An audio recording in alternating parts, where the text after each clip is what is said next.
Nathalie, expliquez-moi un petit peu. C'est vrai que voilà, le coronavirus est là, est présent, mais malgré tout, on continue à vivre et c'est le cas ici au Hall, on prend juste des précautions. Bien sûr, donc déjà on a de nature des précautions et des règles d'hygiène strictes et là on les a renforcées en fait. Donc on n'est pas plus inquiet que ce qu'il faut l'être de toute façon et si chacun prend des mesures d'hygiène strictes, normalement il n'y aura pas de problème. C'est vrai que les halles, c'est des produits qui se touchent, qui se sentent, c'est du savoir-faire français aussi, c'est pour ça qu'on aime venir aux halles. Mais du coup là, on est un petit peu limité avec ce qui se passe, alors c'est quoi les dispositions concrètement? Donc concrètement, au niveau déjà des clients qui sont amenés à se servir eux-mêmes dans les halles, donc on leur demande de ne plus se servir tout seul, c'est-à-dire il faut qu'ils se fassent servir. Si la personne souhaite et désire quand même se servir, donc les commerçants mettent à disposition des boîtes de gants et on demande aux gants donc de se protéger les mains pour pouvoir toucher le produit et choisir le produit par eux-mêmes.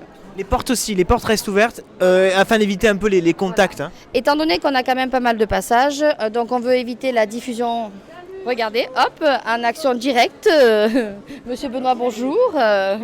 Donc on a demandé donc à ouvrir une porte sur deux, à laisser ouverte une porte sur deux.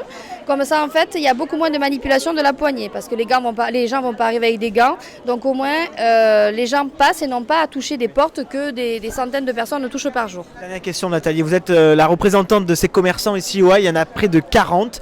On a entendu les communiqués comme quoi des rassemblements de plus de 100 personnes étaient interdits. Là, il y a plus de 100 personnes. Comment ça se passe alors? Donc on n'est pas dans un espace confiné dans la mesure où nous, on ouvre nos portes.